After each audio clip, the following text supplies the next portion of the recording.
Hi everyone, എല്ലാവർക്കും പുതിയൊരു വീഡിയോയിലേക്ക് വീണ്ടും സ്വാഗതം. ഞാനിന്ന് വളരെ പെട്ടെന്ന് കുക്കറിൽ ഉണ്ടാക്കാൻ പറ്റുന്ന നെയ്ച്ചോറിൻ്റെ റെസിപ്പിയാണ് ഷെയർ ചെയ്യുന്നത്. അപ്പോൾ നമുക്ക് നേരെ വീഡിയോയിലോട്ട് പോകാം.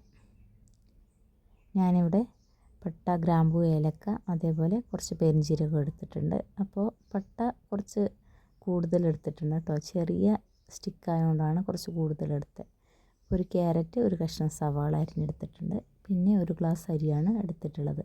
ചെറിയ ക്വാണ്ടിറ്റിയാണ് കാണിക്കുന്നത് കേട്ടോ. ഈ ഒരു ടൈപ്പുള്ള സ്റ്റീൽ ഗ്ലാസ്സിന് 1 കപ്പ് അരിയാണ് എടുത്തിരിക്കുന്നത് കേട്ടോ. അപ്പോൾ 1 കപ്പ് അരിക്ക് 1.5 കപ്പാണ് അളവ്. പക്ഷേ ഇത് കുറച്ച് വേവുള്ള അരിയാണ്. അതുകൊണ്ട് 1 കപ്പ് അരിക്ക് 2 കപ്പ് വെള്ളം അങ്ങനെയാണ് നമ്മൾ ചേർക്കുന്നത് കേട്ടോ. അപ്പോൾ കുക്കർ അടുപ്പിൽ വെച്ചിട്ട് കുറച്ച് ഓയിൽ ചേർത്ത് കൊടുക്കുന്നുണ്ട്. വെളിച്ചെണ്ണ ആയാലും യൂസ് ചെയ്യാം കേട്ടോ. വെളിച്ചെണ്ണയിലാകുമ്പോൾ ഒന്നുകൂടി ടേസ്റ്റ് കൂടും. ആ വെളിച്ചെണ്ണയുടെ ടേസ്റ്റ് കുറച്ച് മുന്നിൽ വെക്കും കേട്ടോ. പിന്നെ കുറച്ച് നെയ്യും ചേർക്കുന്നുണ്ട്.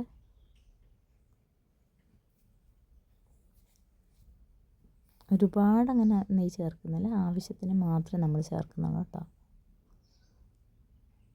അപ്പോൾ ഓയിലും നെയ്യും ചേർത്തിട്ടുണ്ട്. ഇനി ഇതൊന്ന് ചൂടായി വരുമ്പോൾ നമുക്ക് സ്പൈസസ് ചേർത്ത് കൊടുക്കാം.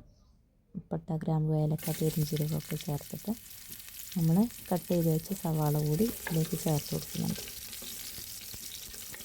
സവാള ചേർത്തിട്ട് ഒരുപാട് മൂപ്പിക്കേണ്ട ആവശ്യമില്ല. ജസ്റ്റ് ഒന്ന് സോട്ട് ചെയ്താൽ മാത്രം മതി കേട്ടോ.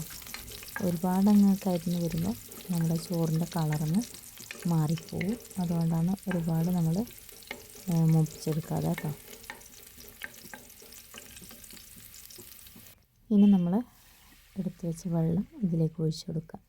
അപ്പോൾ 1 ഗ്ലാസ് അരിക്ക് 2 ഗ്ലാസ് വെള്ളം എന്ന രീതിയിലാണ് നമ്മൾ എടുക്കുന്നത്. ആവശ്യത്തിന് ഉപ്പും കൂടി ചേർത്ത് കൊടുക്കാം. നമ്മൾ ജീരകശാല റൈസല്ല എടുത്തിട്ടുള്ളത് കേട്ടോ. ഒറിജിനൽ ജീരകശാല റൈസെങ്കിൽ 1-ന് 1.5 കപ്പ് എന്നുള്ള അളവിൽ നമുക്ക് ഒഴിച്ചു കൊടുക്കാം. കുറച്ച് നമ്മൾ എന്തായാലും അധികം ഒഴിക്കണം, കുക്കറിലല്ലേ.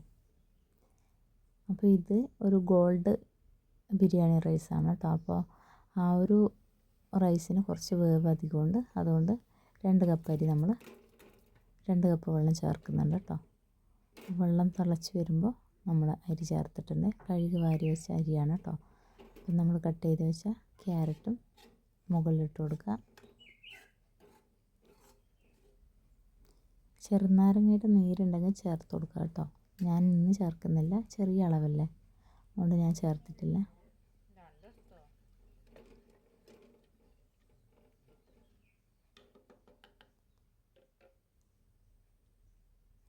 എന്നിട്ട് ഹൈ ഫ്ലെയിമിലൊരു 2 വിസിൽ വന്നിട്ട് ഫ്ലെയിം അങ്ങ് ഓഫ് ചെയ്യുക. പ്രഷർ പോയ ശേഷം നമുക്ക് തുറന്ന് നോക്കാം.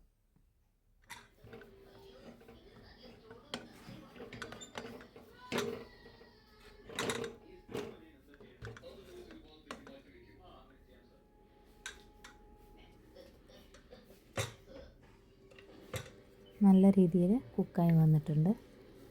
ഈ 2 വിസിൽ കൊടുക്കുമ്പോൾ കറക്റ്റായിട്ട് വെന്ത് വന്നിട്ടുണ്ടാകും കേട്ടോ. കുറച്ച് തണുക്കുമ്പോൾ നമ്മുടെ ചോറുണ്ടാവില്ല, ഹാർഡാവില്ല. വേവാതിരുന്നാൽ ഒരു എന്താ പറയുക, തീരെ വേവാതിരുന്നാൽ ഒന്നുകൂടി ചോറിന് തണുക്കുമ്പോൾ വല്ലാണ്ട് ഹാർഡായി പോവും. അപ്പോൾ നമ്മൾ ഈ 2 വിസിൽ കൊടുത്താൽ കറക്റ്റായിട്ട് നമുക്ക് കിട്ടും. അപ്പോൾ ഞാൻ ചോറ് ഒരു ഉരുളിയിലേക്ക് മാറ്റിയിട്ടുണ്ട്. കുക്കറിലൊന്നും അടിയൊന്നും പിടിച്ചിട്ടില്ല കേട്ടോ. കറക്റ്റ് വെള്ളമാണ് നമ്മൾ ചേർത്തത്. കട്ടയൊന്നും ഒരുപാടൊന്നും കിട്ടിയിട്ടൊന്നുമില്ല. അപ്പോൾ കട്ടയൊന്നും കെട്ടാണ്ടിരിക്കാനാണ് നമ്മളപ്പം തന്നെ ഉരുളിയിലേക്ക് മാറ്റിയത് കേട്ടോ. കുക്കറിൽ തന്നെ വെച്ചാൽ ഇങ്ങനെ കട്ടയായിട്ട് കിടക്കും.